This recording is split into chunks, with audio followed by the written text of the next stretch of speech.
Live at Motor Park Oschersleben on Eurosport, round 9 of 10 of the 1998 Super Tourenwagenmeisterschaft, the German 2-litre touring car championship.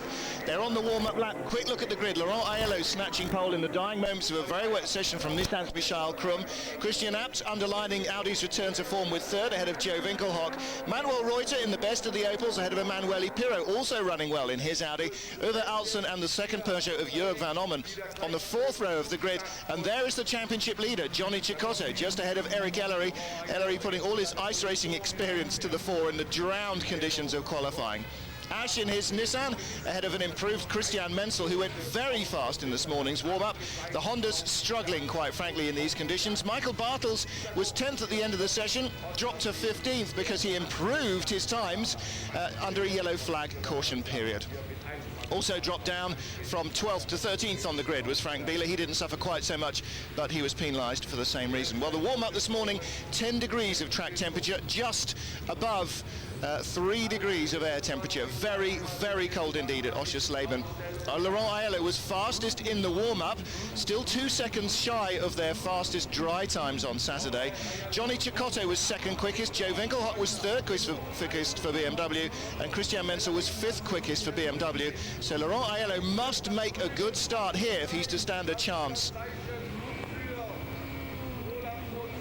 The cars are on the grid, away they are ready now for the sprint for round 9 of 10 of the German Super Touring Car Championship. Laurent Aiello on pole, the red lights are on, Roland Brunserrider, the starter, taking a long time to flash on the greens, away they go, and Joe Winkelhock making a bid for glory here, trying to get away nice and smartly. Johnny Cecotto very slowly away down the inside. Winkelhock takes second position, Cecotto is on the outside line, he goes in behind Jörg van Ommen in the second of the Peugeots. Joe Winkelhock was on fourth place on the grid. He gets away in second place, and his job here is to deny Laurent Aiello points if he can, but it is very, very cold. That will be good news for the front drive cars. It'll help them keep their tyres alive around the 14 tight, twisty turns at Oschersleben. It's bad news for the BMWs because their front tyres don't heat up well, and a poor start by Johnny Cecotto. He's had to be very, very careful starting in the midfield. The BMWs hoping for dry conditions. It's dry this morning, but a lot of dark clouds threatening the East German circuit of Oschersleben, and it may well rain before the main race. Well, there is the back chicane that caused so many problems during the wet qualifying session. It wasn't just slightly damp, it wasn't quite wet, it was torrents of water, and Laurent Aiello making the best of a bad job in the conditions, really, just managing to edge out Michael Krum for pole position. Krum in the end saying, well, if Nissan didn't get pole today, it was me and not the car. I really felt I had the car to get it, and I just messed up my best laps. Johnny Cecotto there, let's try and count him through. He's in 10th or 11th position at the moment, behind Eric Ellery. Ellery started behind him on the grid, but Cecotto having to be circumspect. So Aiello leads by 0.8 of a second from Winkelhock, then Krum, Abt in fourth in his Audi, leading the next train from Reuter, Pirro, Alsen, Van Ommen is 8th, Ellery 9th, Cecotto is 10th. There he is, so he's slipped a place from the grid. 83 points ahead going to Salzburg. The last time out he came away from there 24 points ahead. There are 30 points on offer for winning this race, 60 points on offer for winning the feature race. So there's a possibility of a 90-point swing between the two drivers.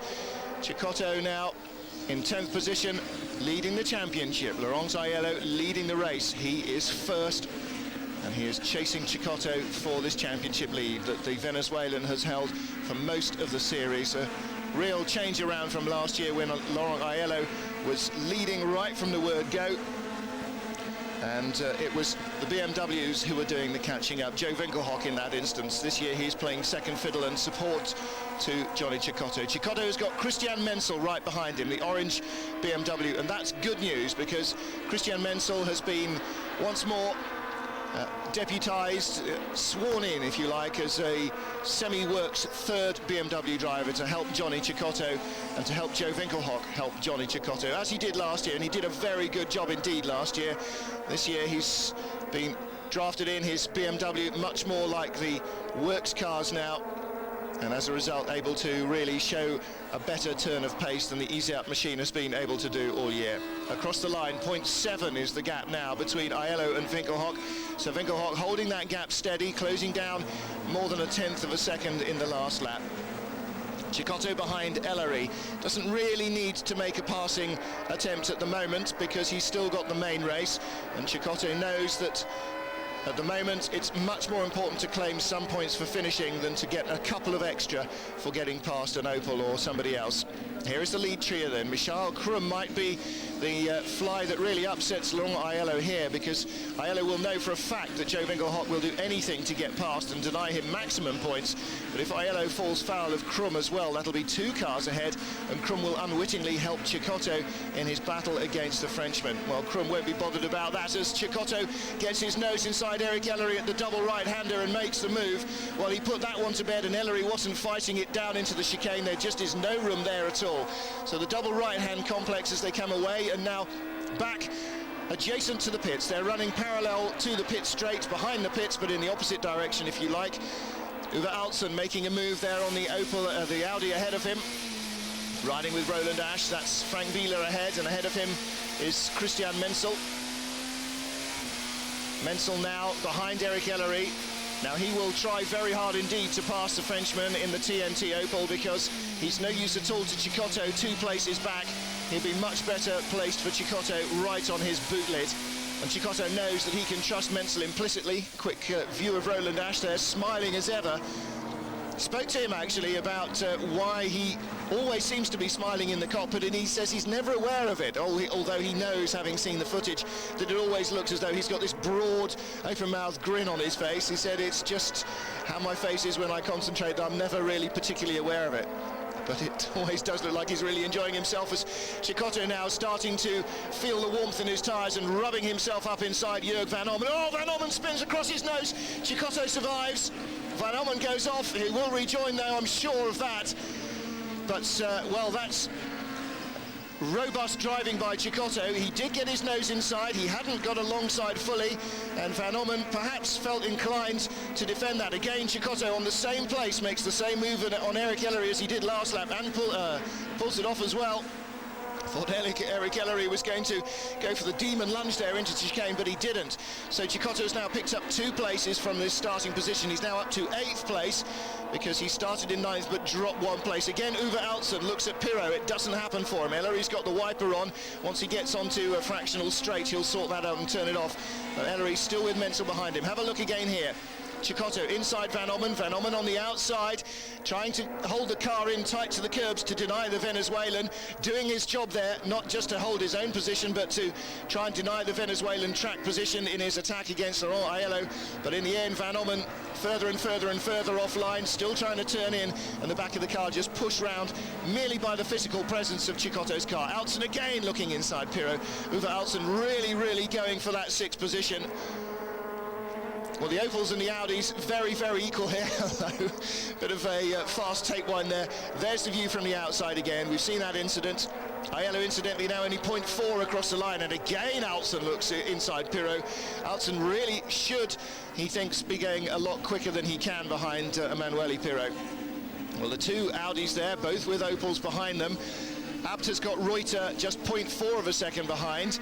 Pirot has got Altzen, well, at the line 0.18 of a second behind, but you can bet that there's not 0.818 of a second between them right now.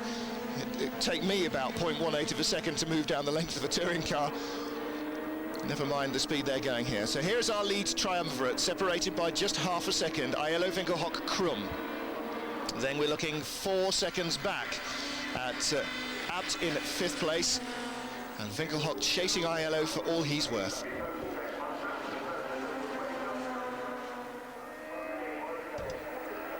Laurent Aiello leading this sprint at Oschersleben after 4 laps. He's 0.4 of a second ahead of Joe Winkelhock. Winkelhock looking down inside the cockpit of the BMW and perhaps adjusting up his brake balance.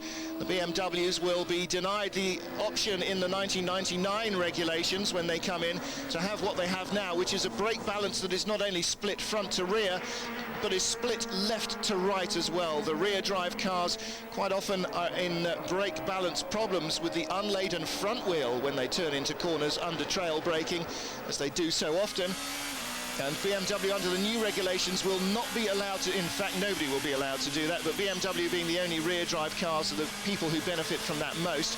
And as a result, BMW, if they run in next year's German Championship, like most of the other manufacturers, will be using 98 spec cars. That won't be available to the British Touring Car Championship drivers, though.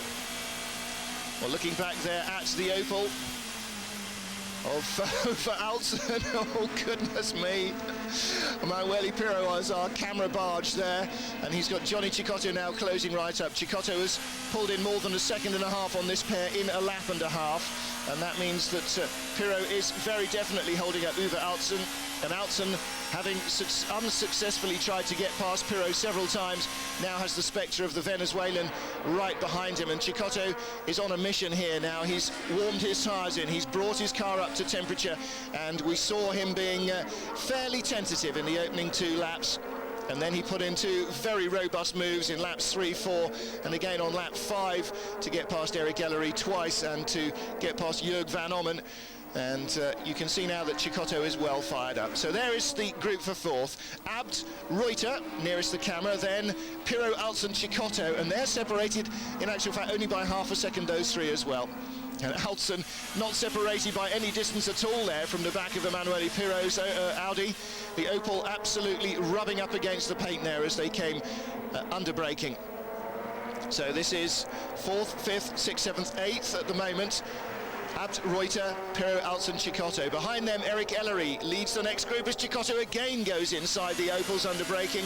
And the BMW's split braking system really is working superbly for them here. The Opels can't generate the braking force they need, clearly, because he's made the same move on Ellery twice and then breezed past Alton under braking, whereas Alton was stuck behind Pirro.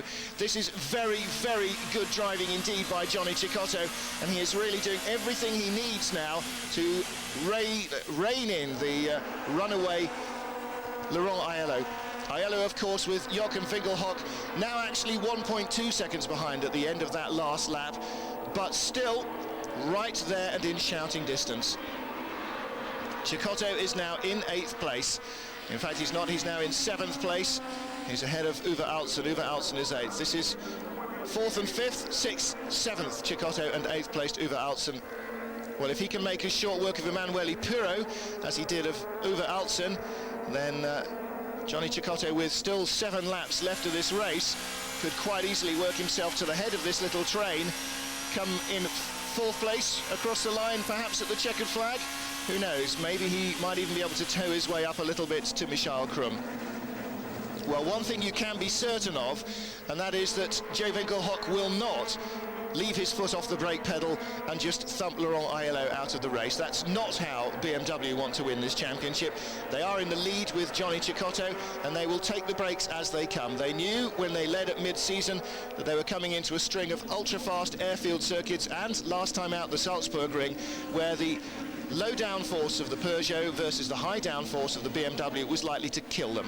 And as a result, they knew that they had to build up points early, and then if they lost the lead, try and fight back at the final 2 rounds. Here at the tight and twisty Oschersleben, and at the final round at the Nürburgring, where, again, their high downforce and high grip should pay dividends. However, of course, at the end of the season, as is already the case here at Oschersleben, it's likely to be cold, and that means low tyre temperatures for the rear-driven BMW compared to the front-drive rest of the field. So BMW know the odds, they know the circuits, they know the job they're up against, and they are not going to use any of their drivers purely and cynically to just punt other cars off the track. That's not the way it'll work. At the moment then, Laurent Aiello leading still by 1.2 seconds. Absolutely no change in the gap as Johnny Cecotto picks up another position from Emanuele Pirro. He goes past on the final corner, so that's twice at the double right-hander at the extreme west of the circuit and twice at the final corner on the extreme east of the circuit. He's picked up 4 places now since the start. Well, very tense faces in the pits here at Oschersleben. A little bit of a smile breaking the tension but still everybody with their eyes glued to the race, and they're not watching, I'm afraid, Laurent Aiello, the reigning champion and the race leader, because he's doing everything he can. He's leading the race from pole position. He's going as quickly as he can. He's not shaking off Joe Winkelhock. There's no change there, although Winkelhock is shaking off Krum. There's now more than a second between Winkelhock in second and Krum in third. There's now a 7-second gap between Krum in third and Abt in fourth. There are the top three, 1.2 seconds apart, each of them from the other. And then from Krum, a now 9.2 second gap at the last lap, in fact, back to Christian Abt. Abt is holding up the rest of this queue, not particularly significantly, perhaps it's just that the lead trio are quicker. Abt is in fourth, fifth is Reuter, sixth now is Cecotto. So although he's passed 4 cars, Eric Ellery's twice, he's actually made up 3 positions from the start because he lost one with Roland Asch further back and still stuck behind Frank Wieler and Eric Ellery. It's a shame to be seeing these pictures right now, because from the outside at least it looked as though Cecotto was making a move on Reuter, and he did. He put that one to bed as well. There he is ahead of Manuel Reuter now. So Cecotto in 5th place, and again it was at the final corner. The BMW very strong there indeed. Well, now coming out to the back part of the circuit, he's behind Christian Abt. Abt is 4th. This is great progress by Johnny Cecotto. And you can see why he's been leading the series. Just from this race alone, this short sprint, he's really done all the passing in this field. And nobody else has seemed able to make up more than a place before they lose one again. But Cecotto can just pick his place and pass everybody. Here we come into the double right-hander. Very close indeed behind Christian Abt.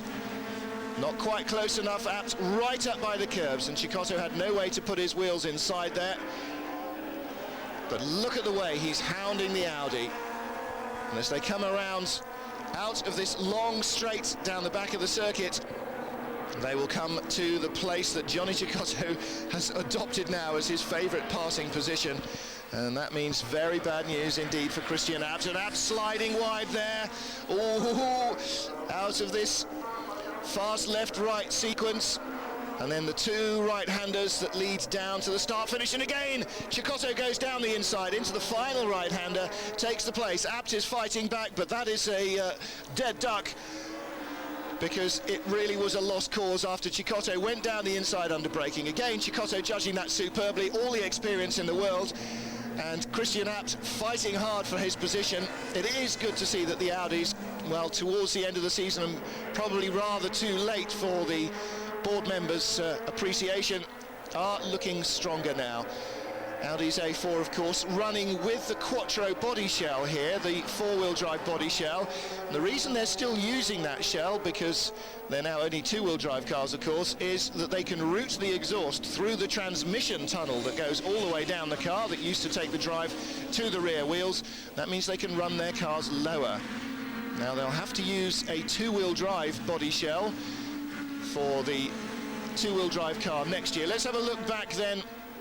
This is the move we missed that was shaping up earlier on, and where is it? Coming onto the straight.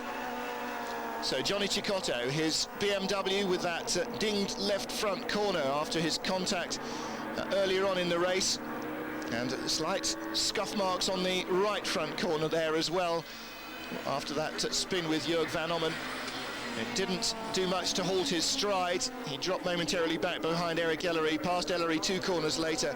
And Cecotto from 9th on the grid up to 4th. And this is really what Peugeot feared. Francois Soudan, the team manager, was saying this morning as Altsen goes past Reuter, the Opel pair swapping a position there. Altsen up to 6th, Reuter down to 7th at the line. Francois Soudan was saying this morning that they fear Cecotto in the dry. In the wet, maybe more of a level playing field.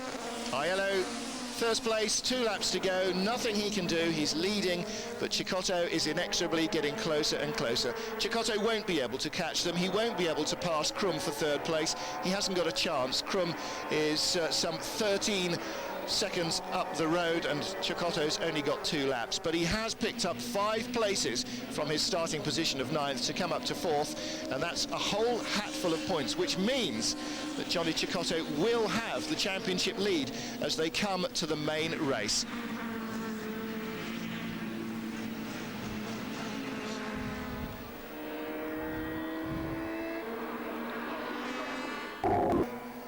back live at Oschersleben on the final lap, and Johnny Cecotto reeling in his teammate Joe Winkelhock. Winkelhock slowed down 2 laps ago, just as we went on commercial break, to allow Michael Krum up into second place.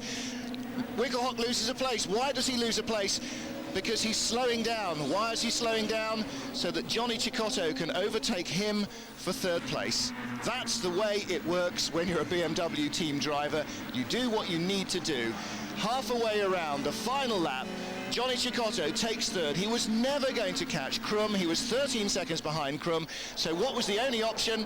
To catch Winkelhock. And how do they do that? Winkelhock having a problem with his car, slowing down in the last 2 or 3 laps. Well, the Peugeot team know exactly what's happened. There's nothing they can do. Laurent Aiello leading the race, and he comes around now to take the checkered flag, some 5 seconds ahead of Michael Krum. In third place is Johnny Cecotto, and the Schnitzer BMW team led by Charlie Lamb. You saw him there on the pit wall, standing up to watch to see his cars come out of the final corner. The Schnitzer BMW team have done exactly what they needed to do. Out of the final turn, it's Johnny Cecotto third, Joe Winkelhock fourth. Winkelhock, doesn't matter, not in the championship running, but Johnny Cecotto takes third place from 9th on the grid, and apart from that final position in the last 2 laps, everything there he earned himself. Cecotto did a stunning job working his way up through what here at the line is realistically still a very bunched field. At the line, from Uwe Alsen in 5th all the way down to Jörg van Ommen in 4th.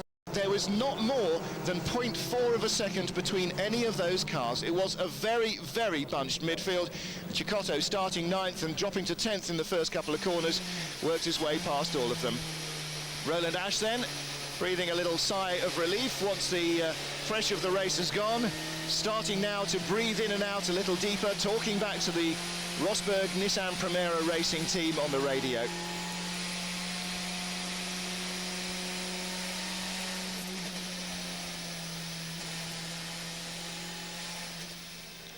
Well, little late race action there with Jörg van Ommen and Tom Christensen. Van Ommen might be feeling that everybody's ganging up on him, but that's not the case. Aiello being greeted by the air horns around the circuit, and big attendance here. Lots of Peugeot fans, lots of Opel fans, lots of fans of every shape and size. This is Germany's 3rd permanent race circuit. It seems strange to say it. It's only been open just over 12 months, and all that time they've only had the new Nürburgring, which of course opened in the 80s, and Hockenheim as their 2 permanent race venues. All the others have been permanent, either street circuits like the Norris Ring, like Singen as was, like Aarhus as was in Berlin, or airfield circuits like Wunstorf.